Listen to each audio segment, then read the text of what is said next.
I mean, we have a concern that the banks are going to close, that we need to get our money out, that they're going to reconfigure the Federal Reserve System. I mean, I don't know if you heard that story about Zimbabwe is now dealing in U.S. dollars, which I was not aware of.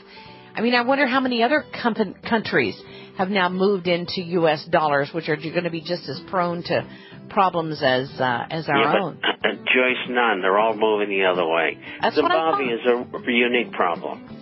Okay, we'll be right back after this 4-minute break with the Power Hour. Stay tuned. Bob Chapman is our guest today, international forecaster. Feel alright, 'cause I don't care too much for money, 'cause money can't buy me love. Welcome back to the Power Hour, ladies and gentlemen. Yeah, it's all about love. It's all about doing the right thing. And yeah, the money is nice, but you know what? It doesn't replace all the rest, that is for sure. We're talking about money today because we all have to have it to live on. The Federal Reserve notes, and if you have not ordered the book, They Own It All, including you, by means of toxic currency. Oh, my goodness. What an amazing book.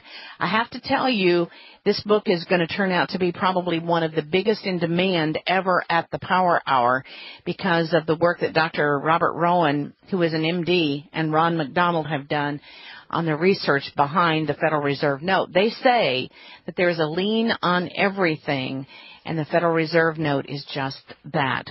Welcome back to the Power Hour. Thank you for joining us. We're talking to Bob Chapman today. He visits us about every other week to help us understand what in the world we should do if you have any money left over, where to put it, and how to protect any assets that you have. Bob, do you still agree that we are going to be looking at a bank holiday? The possibility is very strong. On the other hand, because of what I put out and others have followed with, the government watches what we do very, very closely and what we have to say. And they just might abort that because too many people know about it. It all depends on how deep our reach has been. So it's up in the air. I don't know. Nobody knows except the people who are controlling the government. They may have one. They may have a test. They may not. So don't plan on it. If but they I'll really say need one thing. It is coming later. Okay, because if they really need a bank holiday, they're going to have to do it, regardless of whether the public knows about it or not. That's correct. You know, one of the things you mentioned earlier was about the markets being down in Asia. The reason markets throughout the world, not the main reason, but one of the reasons, is that the Chinese market went up 84%. The reason for that is they just, in the 6-month period, plowed $1.8 trillion into their economy, and a good part of it went into the stock market. Well, that flowed throughout Asia and then came over to our market and gave it incentive to go higher. And what's happening over the last 2 weeks is the Chinese market's coming down because the government is making it difficult for it to go up. And with that in mind, the markets throughout the world are starting down, and that's why the Japanese market got hit so hard this morning, 328 points, and that's why the U.S. stock market's off about 180 points right now. This is all fluff in all these markets. The fundamentals do not justify what has gone on, and if you're in the market, except for gold and silver shares, this is a great time to sell. Well, a great time to sell, but I think, you know, all of these 501s or all these investment portfolios that have been rising the past few months have given people a sense of false security so that they're keeping their money in there. And now if we have another correction that's going to go up again, they're going to say, oh, well, it's just fine. It'll be fine. Let's just leave the money there. And I think they're going to be hurt with this false sense of security. I agree. And, you know, we had the same thing happen in 1930 after the crash, same percentages, more or less, and we had the same thing happen again in 1932.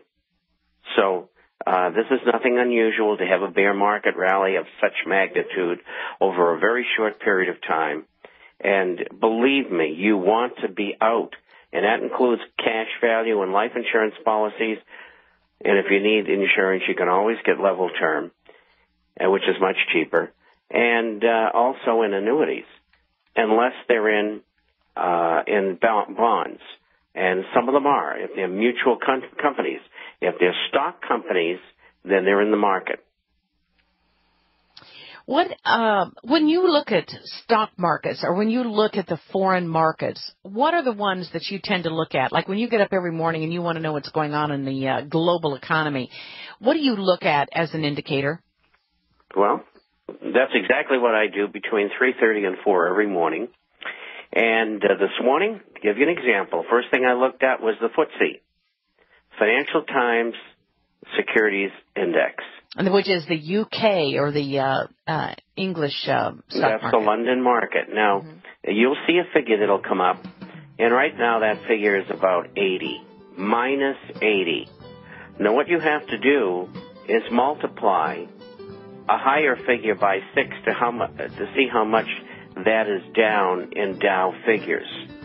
Okay, we're going to be right back after this 3-minute break with our guest today, Bob Chapman, the editor of the International Forecaster newsletter. Go to theinternationalforecaster.com. Back in 3. Back to the Power Hour, ladies and gentlemen. Thank you for joining us. I'm just going to venture a guess that it's still sitting somewhere around 345, 350. Bob's right there. Bob, do you have the spot price of gold? It'll be coming around in a minute here. Josh just got it. It's 9:30. It's off 1580 approximately. Okay, yeah. I mean, it's been fluctuating between that just the right in what is it touched in the 920s. I see 911 here at the very lowest, and then it seems to be bouncing right back up into that 960 level. I don't know what it's going to take, Bob. I mean, are you thinking that gold might hit $1,000 an ounce before the end of the year, or what's your thoughts? I think there's a good chance of that. Of course, we're fighting the government who are using derivatives every time they want. You see, the market's under great pressure, and I explained that earlier. And so what do? They drove the dollar up today with the swap currencies that they've got, and at the same time, they hit the entire commodity market, which is off about 8 points right now on this CRV. And then they also hit gold and silver, and they did it coming right out of the box. So that means they had to have been selling some bullion in London. Somebody was. And then they hit it with derivatives early on, just before the opening. And so we're down about $16. Silver's down almost $1. And, this is something that we just have to contend with. But they are not going to be able to do it indefinitely. And quite frankly, I don't know any other place to go with my money than to go to gold and silver-related assets. I need to get back to Bob. I want to take some phone calls now from people who would like to talk to Bob. And back to our guest, Bob Chapman. Bob, I want to talk about the mortgage industry real quickly here. Are we coming upon another great number of houses that are going to hit the market before long? Where does it stand? Well, with the subprime loans as we knew them are over. The Alta A loans, which is they're called Alta loans, they are still failing, foreclosed on, and they will run probably until the end of the year and somewhat into next year.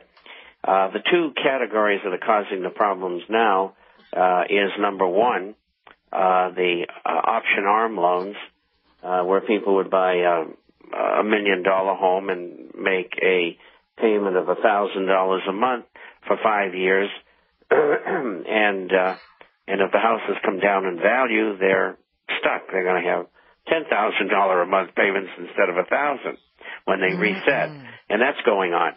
But the most important thing, about 50% of the failures right now in foreclosure are from prime loans, good loans, people with great jobs and great FOICs, and the reason why is they're getting fired and laid off, and that's what's hurting the market. And so the inventory is going to continue to climb. The people who produce houses are continuing to produce them, and I don't know what they're thinking about. And this is going to go on. Now, on top of this, which is even worse, is Ginnie Mae, Fannie Mae, and Freddie Mac are making loans on a subprime basis again, and they have been for the last year. And in a year from now, they are going to come up, and half of them are going to go into default, which is a tragedy. They shouldn't have done that.